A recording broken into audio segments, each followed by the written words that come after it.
하나님의 말씀 받겠습니다. 요한복음 8장 1절로 이하 11절까지의 말씀입니다. 한 절 한 절 교독하시고 마지막 절 한 마음으로 한 목소리로 함께합니다. 예수는 감람산으로 가시니라.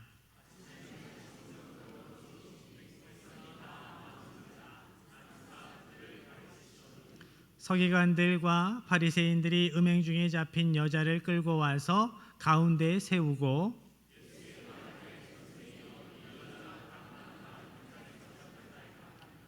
모세는 율법에 이러한 여자를 돌로 치라 명하였거니와 선생은 어떻게 말하겠나이까?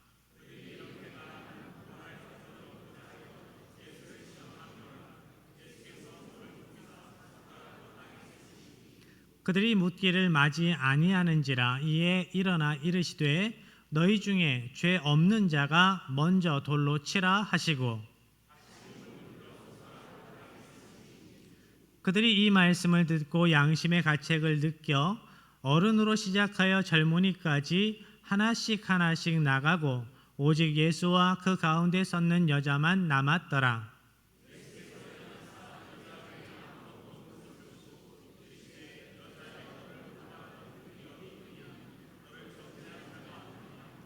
함께합니다. 대답하되 주여 없나이다. 예수께서 이르시되 나도 너를 정죄하지 아니하노니 가서 다시는 죄를 범하지 말라 하시니라. 아멘.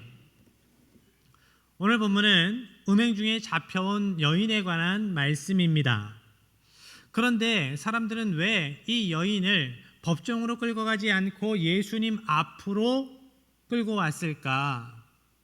오늘 본문의 말씀 바로 앞에 요한복음 7장 하반부에 보면 대제사장과 바리새인들이 하인들을 보내서 예수님을 잡아오라 명령했습니다.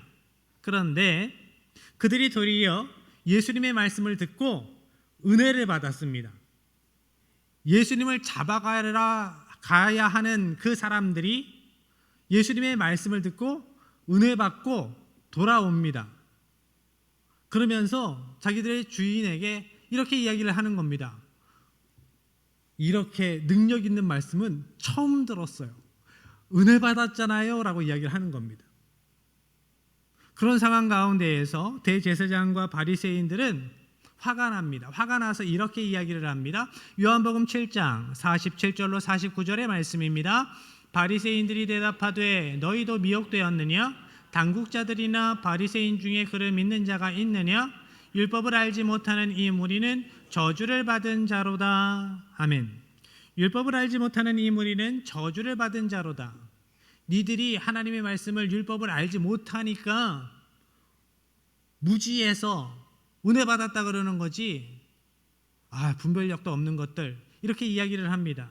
또 이 말씀은, 이 이야기는 바리새인들 자기들은 율법을 잘 안다고 말하고 있는 겁니다. 자신들은 율법을 잘 알아서 저주받을 일 없다, 심판받을 일 없다고 자신하는 겁니다. 그들의 영적인 교만입니다. 영적으로 교만했던 그들은 자신들이 율법을 얼마나 잘 아는지를 보여주기 위해서 율법을 사용해서 어떻게 예수님을 고발하는지, 예수님을 죽이는지 보여주겠다고 오늘 본문의 이 일을 꾸몄던 겁니다. 예수님께서 예루살렘 성전으로 들어가셔서 사람들을 가르치고 계실 때 서기관과 바리새인들이 한 여인을 끌고 와서 예수님 발 앞에 던져 놓습니다. 그리고 이렇게 이야기를 하지요. 선생이여, 이 여자가 간음하다가 현장에서 잡혔습니다. 현행범이라는 겁니다. 소리 소문 듣고 나중에 잡아온 것이 아니라 간음하는 현장에서 끌고 왔다 라고 이야기를 합니다. 그리고 이렇게 이야기를 합니다. 모세는 율법에 이런 여자를, 간음한 여자를 돌로 치라고 했는데 당신은 어떻게 하라고 말하겠습니까? 모세의 율법은 이 죄에 대한 명확한 벌을 이야기하고 있습니다. 당신은 어떠한 선명한 대답을 내놓겠습니까? 예수님 당시 유대인들에게 모세의 율법은 절대적인 기준이었습니다. 그런데 이 절대적인 기준을 이야기하고 나서 당신은 어떻게 하겠습니까? 라고 묻는 것 이상하지 않습니까? 그들이 이렇게 이상하게 질문을 하는 이유에 대해서 성경은 이렇게 말씀합니다. 6절 상반절입니다. 그들이 이렇게 말함은 고발할 조건을 얻고자 하여 예수를 시험함이러라. NIV 성경을 보니까 이렇게 번역하고 있습니다. 그들이 이런 함정 같은 질문을 던진 것은 예수님을 고발할 근거를 찾기 위함이었다. 그럼 그들의 질문이 왜 함정 같은 질문이었을까요? 모세의 율법에는 가늠한 여자를 돌로 치라 했고, 그렇지만 로마법은 이 문제를 유대인들이 판단하지 말라고 정하고 있습니다. 특히나 사형권은 유대인들에게 허락된 것이 아니었습니다. 어느 정도 자치권을 주기는 했지만 사형의 권한은 유대인들에게 없었습니다. 로마의 치하에 있을 때. 그래서 이 가늠한 여인을 돌로 치면 로마법을 어기는 겁니다. 그런데 그냥 내버려두면 율법을 어기는 것이 됩니다. 게다가 예수님께서는 사랑의 하나님, 하늘 아버지의 복음을 계속 가르치셨습니다. 그런데 그 여인을 돌로 치라 하면 그 하나님의 사랑의 법을 어기라 이야기하는 것이 되는 거죠. 그들의 질문은 말 그대로 예수님을 잡기 위한 트랩, 올무였습니다. 그들은 지금 간음 현장에서 잡혀온, 그러니까 간음하는 현장에서 잡혀왔으니까 옷을 제대로 걸치지 못했겠죠. 반나차의 여인을 끌고 와서 율법을 가지고 자신들의 의의를 자랑하고 있습니다. 율법을 가지고 올무를 만들어서 예수님을 잡아 죽이려 하고 있습니다. 하나님의 법을 이렇게 사용하고 있는 겁니다. 이런 상황을 만나면 우리는 어떻게 반응해야 합니까? 예수님과 같은 상황을 만날 때 우리는 어떨까요? 당황스러울 겁니다. 힘들 겁니다. 두려울 겁니다. 그런데 그 올무 앞에서 예수님의 반응을 보십시오. 6절 하반절입니다. 예수께서 몸을 굽히사 손가락으로 땅에 쓰시니. 그 올무 앞에서, 그 팽팽한 긴장 속에서 예수님께서는 몸을 굽혀 땅에 뭘 계속 쓰십니다. 그 모습을 본 사람들이 예수님께 자신들의 질문에 계속 답하라고 계속 윽박지릅니다. 드디어 예수님께서 이렇게 일어나서 대답하십니다. 7절입니다. 그들이 묻기를 마지 아니하는지라 이에 일어나 이르시되 너희 중에 죄 없는 자가 먼저 돌로 치라 하시고. 죄 없는 자가 먼저 돌로 치라. 죄 있는 자가 먼저 돌로 치면 그 죄는 그 사람에게 돌아가게 되는 겁니다. 예수님께서는 이 말씀을 하시고 다시 몸을 굽혀서 손가락으로 또 계속 뭘 쓰십니다. 어떤 성경학자들은 그곳에 모인 사람들의 죄를 그 땅바닥에 쓰셨을 것이다 라고 이야기를 합니다. 또 어떤 사람들은 그 당시에 머리가 복잡할 때 땅에 낙서를 하면서 생각을 정리했던 셈족의 습성이었다 라고 이야기하기도 합니다. 저는 그들의 죄에 대해서 예수님께서 땅에 쓰셨을 것 같아요. 너희들도 이런 죄, 저런 죄를 숨기고 있잖아. 숨겨진 죄가 있잖아. 하나님께서 그 죄를 다 아시는데 이 말씀을 땅에 적은 그 글씨들로 대신하셨을 겁니다. 예수님의 말씀을 듣고 사람들이 하나씩 둘씩 그 자리를 뜨기 시작합니다. 그리고 얼마 지나지 않아서 예수님과 그 여인만 남았습니다. 예수님께서 이렇게 말씀하십니다. 10절입니다. 예수께서 일어나사 여자 외에 아무도 없는 것을 보시고 이르시되 여자여 너를 고발하던 그들이 어디 있느냐? 너를 정죄한 자가 없느냐? 여인이 대답합니다. 없습니다. 모두 떠나갔습니다. 오늘 본문과 같은 이런 상황이 재현된다면 어떨까요? 그 예수님 공생의 당시의 시대보다 우리 시대가 더 아름다워졌습니까? 오늘날의 사람들이 더 착해졌습니까? 시간이 지날수록 사람들은 더 강팍해집니다. 자신의 죄가 드러나도 뻔뻔하게 고개 쳐들고 다니는 것이 요즘 사람들의 모습입니다. 죄된 사람들의 모습. 만약에 본문의 상황이 오늘 재현된다면 사람들은 자기의 죄를 가리기 위해서, 자기가 더 의롭다 드러내기 위해서 돌을 먼저 던질 겁니다. 성경은 말세의 증거들에 대해서 여러 가지 말씀을 주시는데 그 가운데 사랑이 식어지고 무정한 심령의 상태에 대해서 이렇게 말씀합니다. 디모데전서 4장 1절 2절 함께합니다. 그러나 성령이 밝히 말씀하시기를 후일에 어떤 사람들이 믿음에서 떠나 미혹하는 영과 귀신의 가르침을 따르리라 하셨으니 자기 양심이 화인을 맞아서 외식함으로 거짓말하는 자들이라. 아멘. 화인은 불도장입니다. 불에 인두를 달궈서 지지는 거죠. 소나 말의 엉덩이에 불로 달궈진 인두를 가지고 지집니다. 얼마나 아플까요? 얼마나 고통스러울까요? 그런데 그 고통이 커서 나중에는 고통에 무뎌지게 됩니다. 이 부분에 대해서 표준세 번역은 이렇게 번역하고 있습니다. 함께합니다.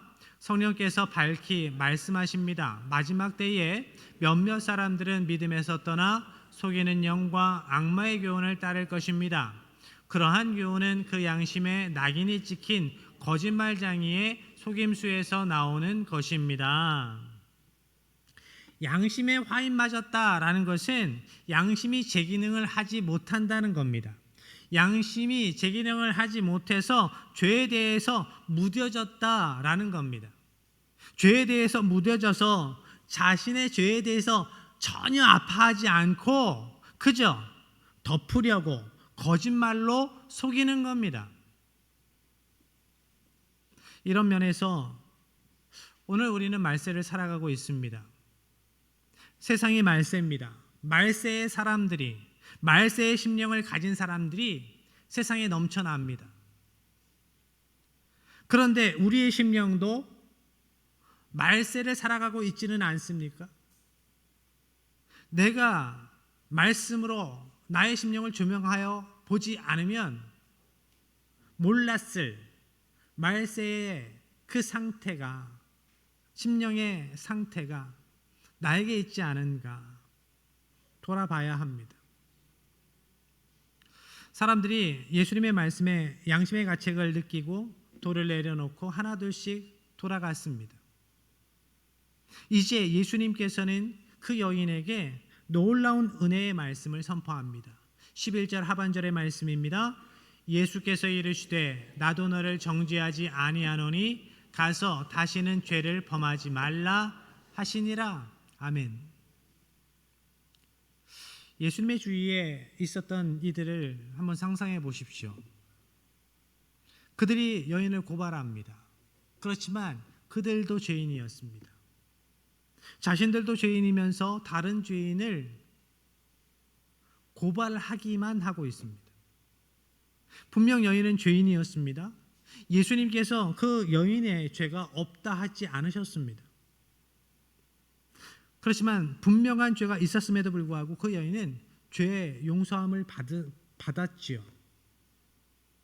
그런데 그 여인의 죄를 가지고 예수님을 시험하려 했던 그 사람들은 죄의 용서함을 받지 못했습니다. 더 정확히 말하면 그 용서의 자리를 그들이 떠났습니다. 용서의 기회를 붙잡지 못했습니다. 죄의 용서함을 받지 못했던 바리새인과 서기관들의 문제는 어디에 있었을까? 그들의 문제는 뭐였을까? 먼저 예수님을 시험하려고 율법을, 하나님의 말씀을 이용했다라는 겁니다. 올무에 걸리게 하려고 말씀을 이용해서 시험했던 그들의 모습은 분명 성경을 통해서 말씀하시는 하나님의 대적자들, 예수님의 대적자들의 모습이었습니다. 그리고 두 번째로 그들은 자신의 죄를 보지 않고 다른 이들의 죄를 드러내는 것에만, 손가락질하는 것에만 바빴습니다. 정작 자신들의 죄가 드러났을 때에는 그 죄 사함의 기회가 있었던 예수님 앞에서 떠나갔습니다. 다른 사람에게는 너무나 모진 사람들, 그런데 자신에게 대해서는 너무나 관대한 사람들, 이 세상에 많이 있지는 않습니까?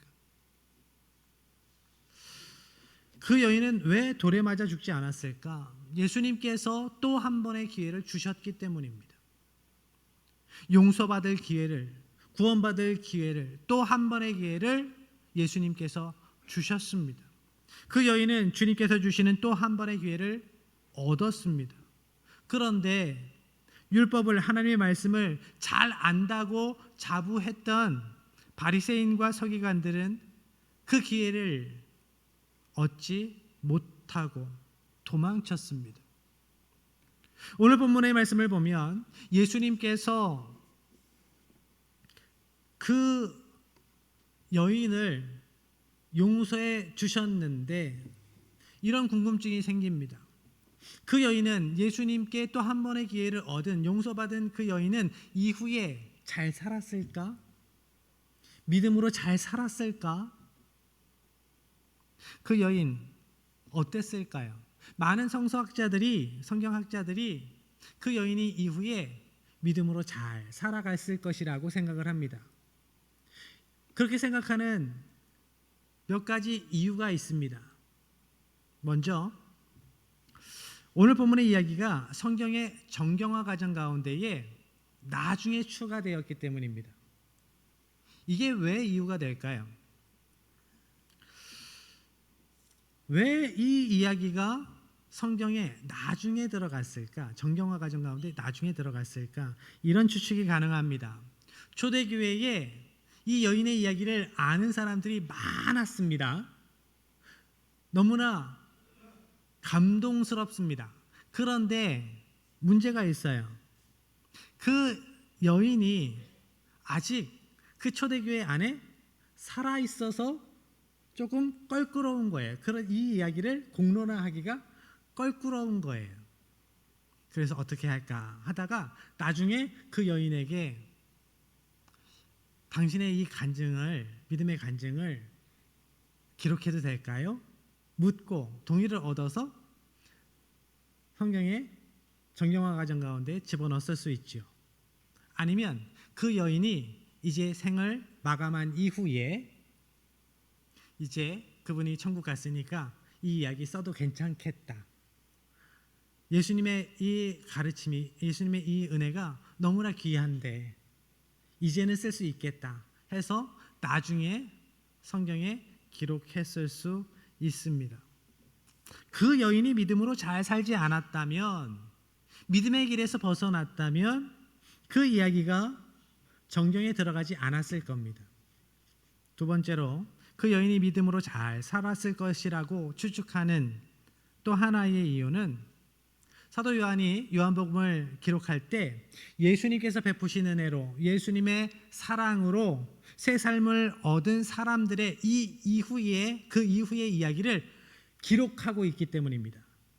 그렇게 소개하고 있기 때문이에요. 많은 이들이 예수님 만나서 변화된 삶을 살았습니다 라는 것을 요한이 이야기를 했습니다. 한 예로 요한복음 7장 19장 말씀해 보면 밤에 예수님을 만나러 온 니고데모가 변화된 삶에 대해서 기록하고 있습니다. 예수님께서 영생의 길이심을 깨달은 그 니고데모는 이후에 불이익과 죽음의 위협까지도 감수하면서 믿음으로 살아갔습니다. 대제사장과 바리새인들 앞에서 예수님을 변호했고, 예수님께서 십자가 지시고 죽임당하신 이후에, 그 이후에는 아리마대 요셉과 함께 예수님의 시신을 요구했지요. 그러면서 장세를 지냅니다. 그 일이 작은 용기가 아닙니다. 예수님의 시신을 그때 요구하는 것은 자신의 지금까지의 명예와 사회적인 어떠한 유익을 다 내놓는 겁니다. 자기의 생명까지도 거는 일이었습니다. 그리고 모략과 침향을 섞은 것 100그릇을 가지고 그 예수님의 장례를 잘 치렀습니다. 그가 예수님을 믿음으로 어떻게 변화되었는가, 어떤 헌신으로, 어떠한 믿음의 행위로 살아갔는가를 기록하고 있었던 거죠. 사도 요한은 이렇게 예수님 만난 사람들이 아름답게 변화되고 굳건한 믿음으로 살아갔다라는 이야기를 소개하고 있습니다. 진짜 그 여인이 예수님의 은혜를 기억하고 평생 믿음으로 살아갔기를 바랍니다. 그리고 오늘 또 한 번의 기회를 얻어서 하나님의 자녀된 우리도 앞으로의 인생 가운데에 믿음으로 굳건히 살아가기를 축복합니다. 이를 위해서 우리가 이제 우리 손에 들려 있었던 돌멩이를 내려놔야 합니다. 정죄하던 손가락을 이제 나에게 돌려서 나의 심령 가운데 있는 죄를 밝혀보고 하나님께 무릎 꿇어야 합니다. 하나님, 제가 죄인이었습니다. 제가 죄인입니다. 숨겨진 죄를 고백합니다. 하나님, 또 한 번의 기회를 주십시오. 믿음으로 살기 원합니다. 정직하게 살기 원합니다. 이러한 믿음의 결단으로 주님 주시는 또 한 번의 은혜를, 또 한 번의 기회를 붙들고 하나님의 백성답게 믿음으로 살아가시는 모든 성도들 되시기를 주님의 이름으로 간절히 축복합니다. 이 시간 우리에게 또 한 번의 기회를 주신 하나님의 은혜를 기억하면서 감사하면서 우리가 찬양하고 기도하겠습니다.